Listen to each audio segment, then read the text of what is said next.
योग क्रांति परिवार के YouTube चैनल पर आप सभी का स्वागत है। हमेशा की तरह एक बार पुनः मैं आप सभी के सामने लेकर उपस्थित हुआ हूँ योग का एक नया वीडियो।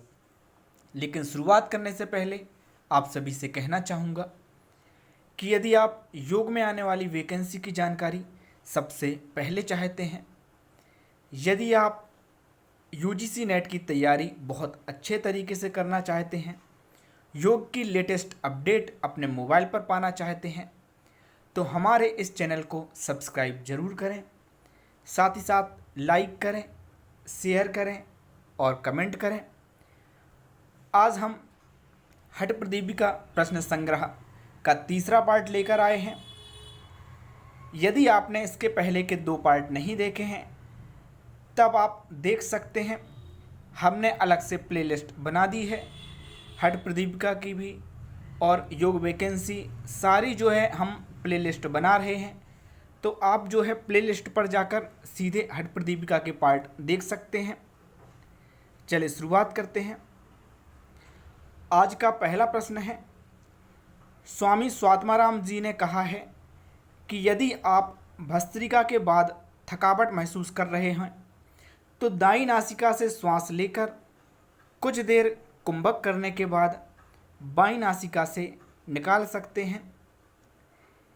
यह प्रश्न वैसे नहीं पूछा जाएगा।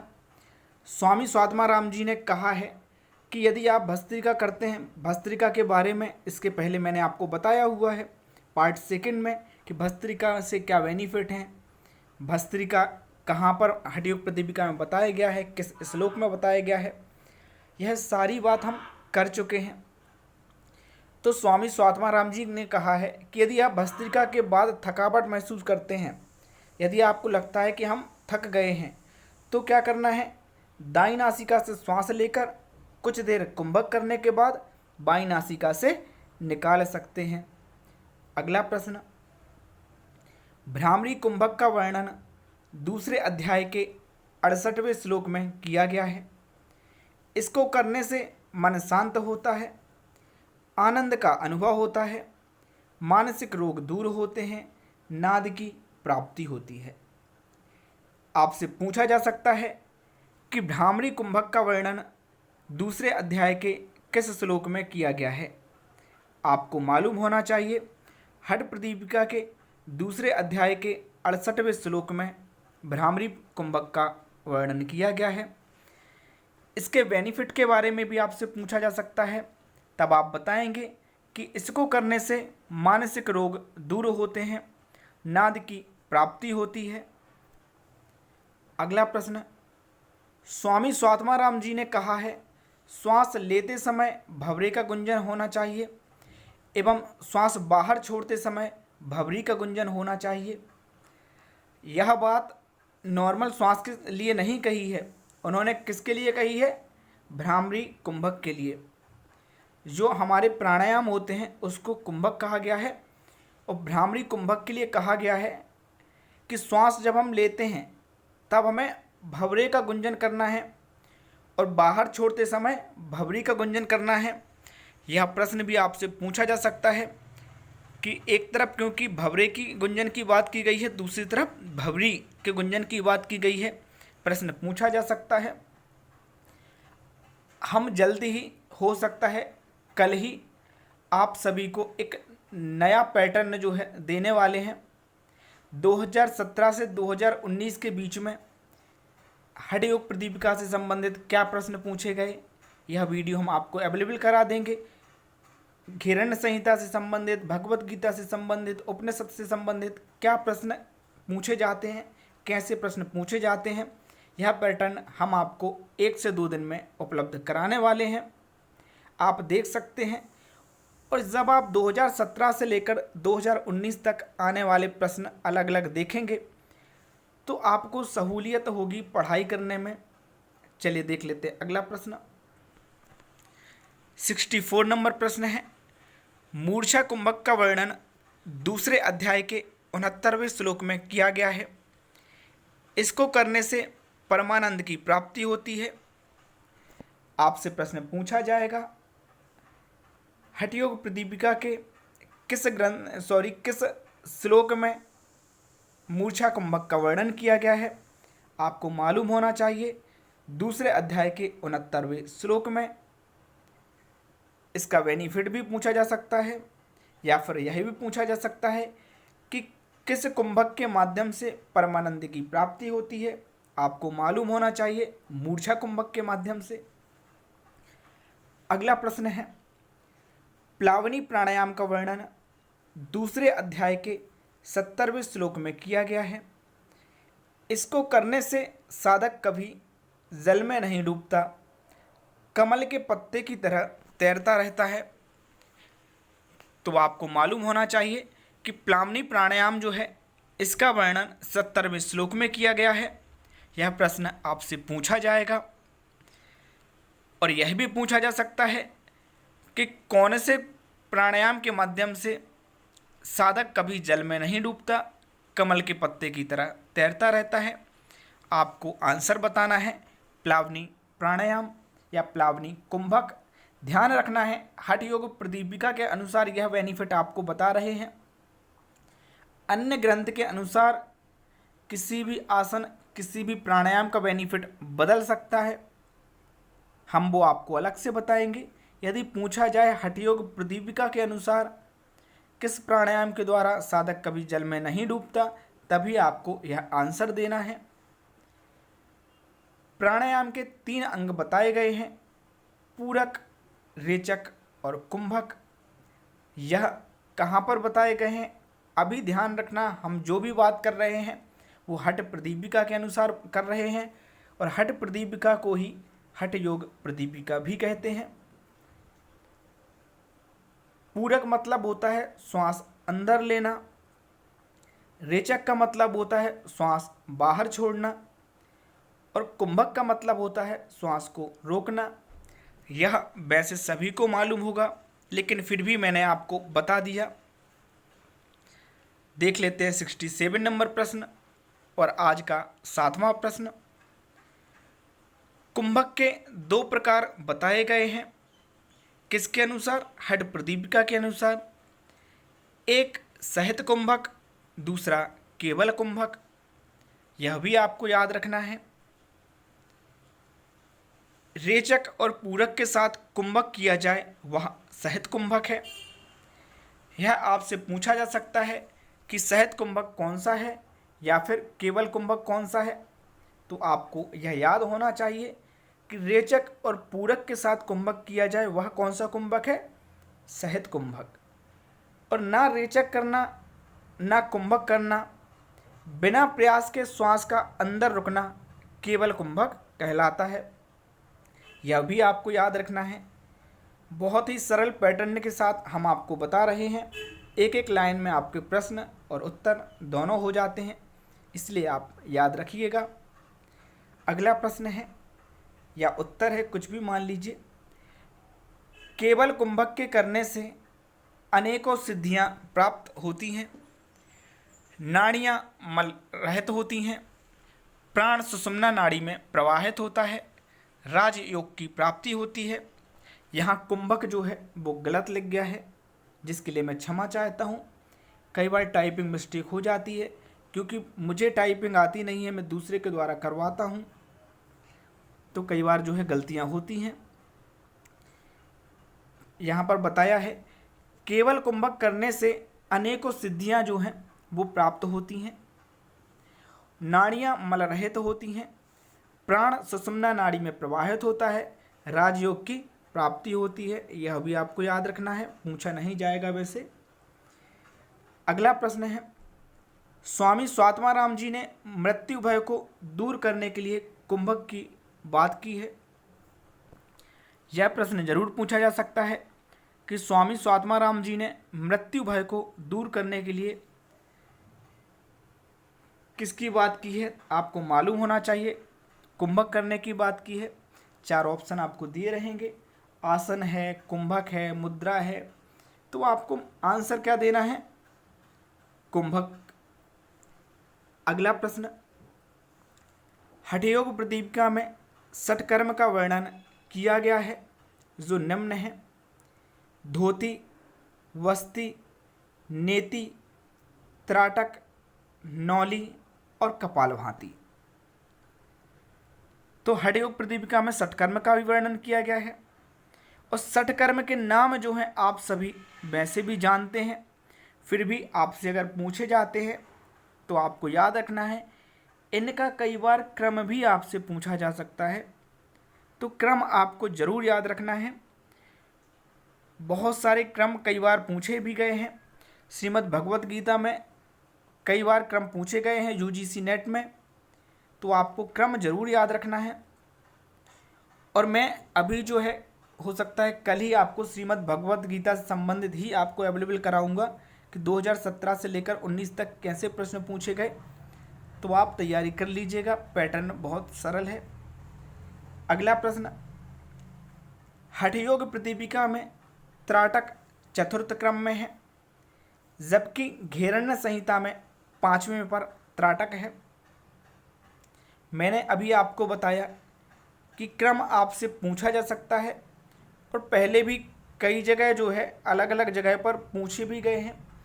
एंट्रेंस एग्जाम में पूछा जाता है, असिस्टेंट प्रोफेसर की जो रिक्वायरमेंट आती है उनमें पूछा जाता है। तो आपको मालूम होना चाहिए कि हठयोग प्रदीपिका में जो है वो त्राटक का क्रम कौन सा है, चतुर्थ है। यहाँ पर आप देख पा रहे होंगे, पहले पर धोती है, दूसरे पर वस्ती है, तीसरे पर नेति है और फोर्थ नंबर पर क्या है आपका त्राटक है। और यहाँ पर मैंने क्या लिखा है, चतुर्थ क्रम में त्राटक है। कहाँ पर, हठयोग प्रदीपिका में। लेकिन जब आपसे घेरण्य संहिता की बात की जाएगी तब घेरण्य संहिता में कौन से क्रम में त्राटक है, 5वें क्रम में त्राटक है। इसमें कई लोग जो है कन्फ्यूज हो जाते हैं, इसलिए मैंने हठ प्रदीपिका के साथ में घेरण्य संहिता का यह प्रश्न ले लिया है। और जब घेरण्य संहिता पढ़ाएंगे तब आपको सारी डिटेल हम वैसे भी अवेलेबल करा देंगे। अगला प्रश्न है, हठ प्रदीपिका में धोती के अंतर्गत मात्र वस्त्र धोती का वर्णन किया गया है। यह भी आपको मालूम होना चाहिए कि धोती के अंतर्गत केवल और केवल वस्त्र धोती का वर्णन यहाँ पर मिलता है, किसी और धोती की बात यहाँ पर नहीं की गई है। किसमें, हठयोग प्रदीपिका में। अगला प्रश्न हम देख लेते हैं, धोती का वर्णन हठ प्रदीपिका के दूसरे अध्याय के 24वें श्लोक में किया गया है। यह प्रश्न आपसे पूछा जा सकता है कि धोती का वर्णन हठ प्रदीपिका के कौन से अध्याय में या किस श्लोक में किया गया है। आपको बताना होगा कि हठ प्रदीपिका के दूसरे अध्याय के 24वें श्लोक में किया गया है। अगला प्रश्न है, धोती के कपड़े के बारे में हठ प्रदीपिका में कहा गया है कि धोती का कपड़ा 4 अंगुल चौड़ा और 15 हाथ लंबा होना चाहिए। यह प्रश्न भी कई बार पूछा गया है। सबसे बड़ी बात है कि यह प्रश्न जो है केंद्रीय विद्यालय में भी 1-2 बार योग साधकों से पूछा गया है कि हठयोग प्रदीपिका के अनुसार धोती का कपड़ा कितना होना चाहिए। वैसे केंद्रीय विद्यालय संगठन से जो योग की रिक्वायरमेंट आती है वो पर्टिकुलर स्कूल जो है आपका इंटरव्यू लेते हैं, तो उनमें कुछ जगह एक्सपर्ट को बिठाला जाता है, कुछ जगह प्रिंसिपल ही आपका जो है या पीटीआई जो है वो आपका साक्षात्कार लेता है। जहाँ एक्सपर्ट बैठते हैं वहाँ पर वो प्रश्न कई बार कठिन भी पूछ लेते हैं। तो यह प्रश्न भी योग साधकों ने कई बार मुझसे पूछा कि सर यहाँ पर जो है यह प्रश्न पूछा गया था, इसका आंसर क्या है। तो उनका आंसर आज मैं बता देता हूँ। वैसे पर्टिकुलर जो मुझसे पूछते हैं मैं उनको बता देता हूँ कि कपड़ा जो है 4 अंगुल चौड़ा और 15 हाथ लंबा होना चाहिए। अगला प्रश्न है, धोती को करने से दमा, खांसी, तिल्ली और 20 प्रकार के कफ दोष समाप्त होते हैं। हठयोग प्रदीपिका के अनुसार धोती का लाभ क्या है, आपसे पूछा जा सकता है। आंसर आपका होगा, धोती को करने से दमा, खांसी, तिल्ली और 20 प्रकार के कफ दोष समाप्त होते हैं।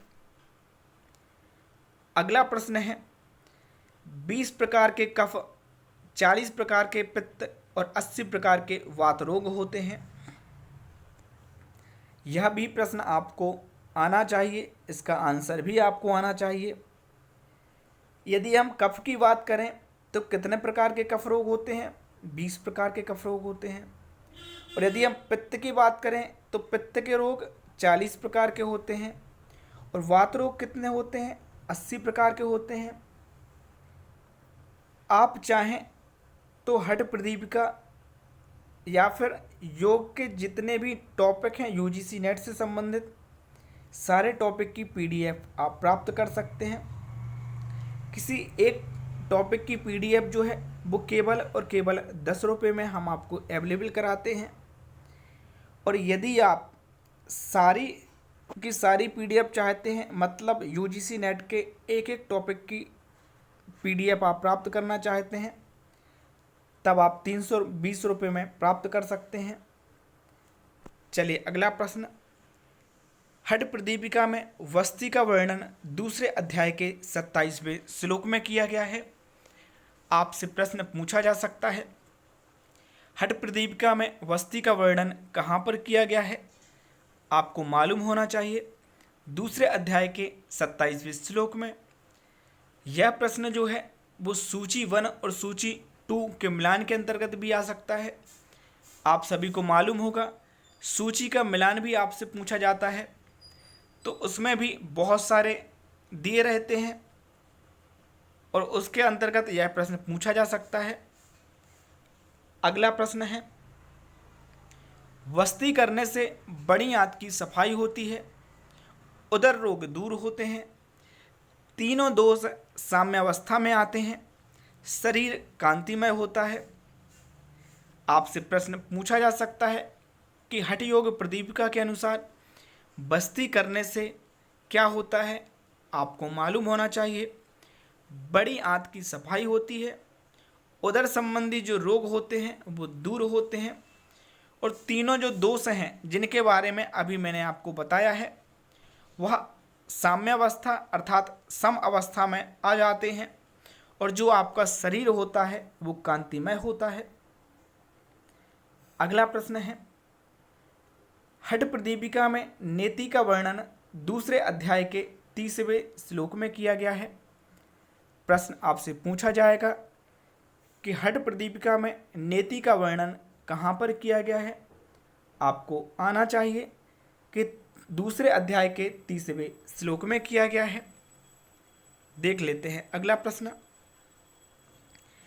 हठ प्रदीपिका में केवल सूत्र नेति का वर्णन किया गया है। सूत्र नेति की लंबाई 1 वेथा अर्थात 9 इंच कही गई है।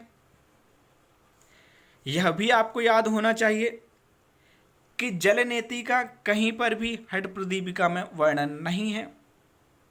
हठ प्रदीपिका का वर्णन केवल और हठ प्रदीपिका में केवल और केवल सूत्र नेति का वर्णन किया गया है। यदि आपसे हठ प्रदीपिका के अनुसार सूत्र नेति की लंबाई पूछी जाती है तब आपको बताना है 1 वेथा, और यदि आपको वेथे में नहीं पूछी जाएगी तो इंच में पूछी जाएगी, तब वो भी आपको बताना है 9 इंच। अगला प्रश्न, सूत्र नेति से जत्रु रोगों का नाश होता है, दिव्य दृष्टि की प्राप्ति होती है, कपाल शुद्धि होती है। यहाँ पर आपको मालूम होना चाहिए कि सूत्र नेति से क्या क्या बेनिफिट है। तो जत्रु रोगों का नाश होता है, दिव्य दृष्टि की प्राप्ति होती है, कपाल की क्या होती है? शुद्धि होती है। अब यहाँ पर आपको एक बात कठिन लग रही होगी कि जत्रु मतलब क्या होता है, और हो सकता है यह पूछा भी जाए। तो यहाँ पर मैंने अलग से बता दिया है कि जत्रु का मतलब क्या होता है? जबड़ा, मतलब जबड़े से संबंधित जो रोग होते हैं उनका यहाँ पर नाश होता है। अगला प्रश्न, त्राटक का वर्णन दूसरे अध्याय के 32वें श्लोक में किया गया है। तो यह भी आपसे पूछा जाएगा कि त्राटक का वर्णन कहाँ किया गया है, तो दूसरे अध्याय के 32वें श्लोक में किया गया है। साथ ही साथ आपको एक प्रश्न और जो मैं पहले बता चुका हूँ कि घेरण्य संहिता में कौन सा क्रम है और हठ प्रदीपिका में त्राटक का कौन सा क्रम है, यह बहुत IMP है, आपको याद रखना है। अगला प्रश्न, त्राटक के करने से आलस्य, निद्रा, तंद्रा दूर होते हैं, आँखों के रोग दूर होते हैं, व्यक्ति जो है त्रिकालदर्शी होते हैं। यह बेनिफिट आपसे पूछे जाएंगे, आपको याद रखना है कि त्राटक का क्या बेनिफिट है। आलस्य, निद्रा, तंद्रा ये सारी चीज़ें दूर हो जाती हैं, आँखों के जो रोग हैं वो दूर हो जाते हैं, व्यक्ति जो है वो त्रिकालदर्शी हो जाता है। अगला प्रश्न, त्राटक को गुप्त रखने की बात स्वामी स्वात्माराम जी ने हठ प्रदीपिका में की है। यह प्रश्न आगामी समय में मतलब 2019 का जो एग्ज़ाम है, 2020 का जो एग्ज़ाम है वो इसमें नहीं पूछा जाएगा, क्योंकि 2019 में यह प्रश्न पूछा जा चुका है कि स्वामी स्वात्माराम जी ने किस क्रिया को गुप्त रखने की बात हठ प्रदीपिका में की है। 2019 में यह प्रश्न पूछा गया था, इसीलिए 2020 में यह प्रश्न नहीं आएगा, क्योंकि इतनी जल्दी जो है रिपीट नहीं होते हैं। अगला प्रश्न, नौली क्रिया का वर्णन दूसरे अध्याय के 34वें श्लोक में किया गया है। यह आपसे पूछा जाएगा कि नौली का वर्णन कहाँ पर किया गया है, तो दूसरे अध्याय के 34वें श्लोक में किया गया है। अगला प्रश्न, नौली को करने से मंदाकिनी तेज होती है, यह बेनिफिट है, आपको आना चाहिए। अगला प्रश्न, सभी षटकर्मों में नौली को सर्वश्रेष्ठ माना गया है। जो आपके षटकर्म हैं मतलब 6 कर्म हैं या 6 क्रियाएं जो हैं, उनमें सबसे श्रेष्ठ किसको माना गया है, नौली को माना गया है। इससे पहले मैंने आसन की भी बात की थी कि आसन में सर्वश्रेष्ठ किसको माना गया है, तो 15 में से 4 में से 1 इसकी बात मैंने की थी। यदि आपने वीडियो पुराना नहीं देखा है तो देख लीजिए, आपको जानकारी लग जाएगी। अभी हठ प्रदीपिका से संबंधित बहुत सारे प्रश्न बाकी रह गए हैं, लेकिन अब मैं घेरण्य संहिता का पहले बनाऊंगा, क्योंकि बहुत सारे योग साधक ने पर्सनल मैसेज करके कहा है कि सर आप एक को निपटाएंगे, जैसे हठ प्रदीपिका को पूरा करेंगे तो आपके बहुत सारे वीडियो हो जाएंगे और अगले ग्रंथ की तैयारी हमारी रह जाएगी, तो सारे जो है साथ में लेकर चलिए। तो अभी हठ योग प्रदीपिका के करीब 3 जो हैं वीडियो और बनेंगे, लेकिन वो मैं बाद में बनाऊंगा। अगला वीडियो जो हमारा होगा वो घेरण्य संहिता का होगा, फिर अगले ग्रंथ का होगा, फिर हठ योग प्रदीपिका का हम कर देंगे। यह प्रश्न जो है आपको आंसर बताने हैं कि स्वामी स्वात्माराम जी ने हठ प्रदीपिका के किस क्रिया को गुप्त रखने की बात की है। ए नौली, बी नेति, सी त्राटक, डी इनमें से कोई नहीं।